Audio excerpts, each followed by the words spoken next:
Hello and welcome to NoCast by CMUBS, the podcast where knowledge meets inspiration. I'm your host, and I'm here to take you on a journey through ideas, insights, and stories that shape the world of business, research, and innovation. Each episode, we bring you thoughtful conversations, practical wisdom, and perspectives from experts and changemakers. Whether you're a student, a researcher, or simply someone who loves learning, this is your space to explore, grow, and stay inspired. Thank you for tuning in. Let's dive into today's episode and discover something worth knowing. You know, we hear all the time about these superstar CEOs, but what if the real power, the thing that actually shapes a company's destiny, lies with a group of people most of us could never even name? Well, today, we're going to pull back the curtain on the boardroom and see how this invisible group secretly shapes the risks that affect all of us. So just think about it for a second. When you picture a huge corporation, who pops into your head? The founder, maybe? The CEO you see on magazine covers? Yeah, that's the public face, but it's not even close to the whole story. Not by a long shot. I mean, sure, the CEO is like the captain of the ship, but they aren't the one who actually drew the map. They answer to somebody else. And that right there is the mystery we're digging into today, the boardroom mystery. We are going to investigate this incredibly powerful and often invisible group that sits right at the very top. This is them, the board of directors. They're the ones who hire and fire CEOs. They greenlight the big strategies.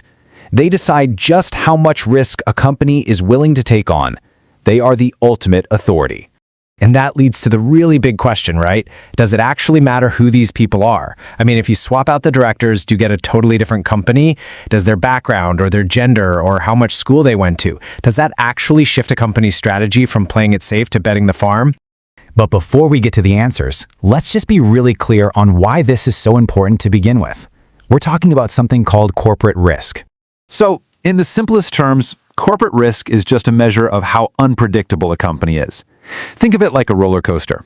A low-risk company, that's a nice, smooth, predictable ride. But a high-risk company, that's a wild one, full of sharp turns, sudden drops, and huge climbs. It's way more exciting, sure, but there's also a much, much greater chance of things flying off the rails. And when that high-risk roller coaster does go off the rails, the fallout is very, very real. It can vaporize your retirement savings overnight. It can lead to massive layoffs. It can cause huge scandals that shake an entire industry. So managing this risk isn't just some boring business problem. It really does affect everyone. So, how do we solve our mystery? How do we connect the people in that room to the chances a company takes? Well, we need some evidence. And a really fascinating study gives us exactly that. Researchers dug into a whole bunch of data from companies listed on the Stock Exchange of Thailand. They were basically detectives, looking for patterns, searching for clues that could link who the board members were to how financially volatile their companies were. And listen, this wasn't just a tiny peek behind the curtain.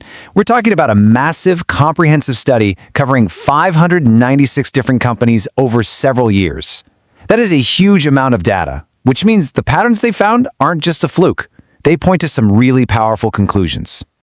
They focused their investigation on 4 specific clues. First, did the board include women? Second, how big was it? Third, what was the education level of the directors? And finally, their average age and how long they'd been on the job. Now, the study looked at all 4, but the real bombshell findings, the clues that really mattered, revolved around the first 3. So that's where we're going to focus. All right, so let's get to the good stuff, the evidence. The numbers have been crunched, the data has spoken. Here is what it tells us about who is in the boardroom and why it changes everything. First up, the big one, gender diversity. For years, people have argued back and forth about whether having women on corporate boards actually changes how decisions are made. Well, this study gives us a pretty clear answer. So what's wild here is just how clear the contrast is. The study found a real, statistically significant connection between having at least one woman on the board and the company taking fewer risks. Why?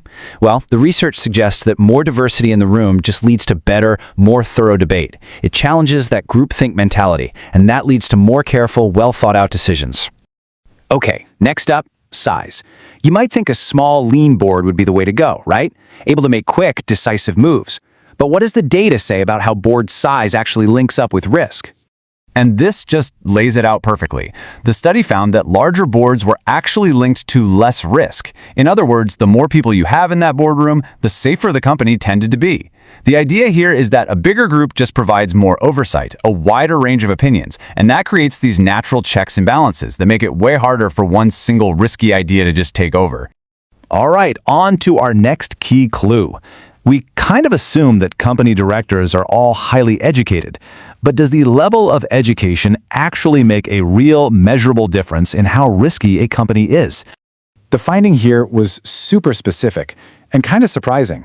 The data didn't show a huge difference between having a PhD versus a master's degree, but what it did find was this one critical link. Boards that had directors with an education below a bachelor's degree were associated with significantly higher risk. So it seems like you don't need a doctorate, but having that foundational level of higher education is a really crucial factor in steering a company towards safer shores. Okay, so what does this all mean? Our investigation has turned up some pretty solid evidence. Having women on the board, having a larger board, and having that baseline of higher education, all of these things are linked to lower, more stable risk. So what do we do with this information? It really all boils down to this simple idea. The people in charge matter a lot.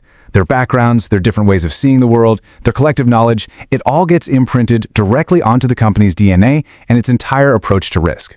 And this has some really clear takeaways for all of us. If you're an investor, this research is basically telling you to look at who's on the board. That can be a huge clue to a company's stability. For companies, it's a giant sign that diversity isn't just a buzzword, it's a fundamental business strategy for managing risk. And if you want to be a leader one day, this shows that your entire background really, really matters. And all of this leaves us with one last big question to chew on. This research proves that who is in that room has a profound effect on our economy and on our lives. So if we know that, how do we make sure we're choosing the right people to lead us into the future? That's something worth thinking about. Thank you for joining us on NoCast by CMUBS. We hope today's episode sparked new ideas and inspired your next steps. If you enjoyed this conversation, don't forget to follow our podcast and stay connected so you won't miss the insights, stories, and meaningful discussions coming up next. Until then, keep learning, keep exploring, and see you in the next episode.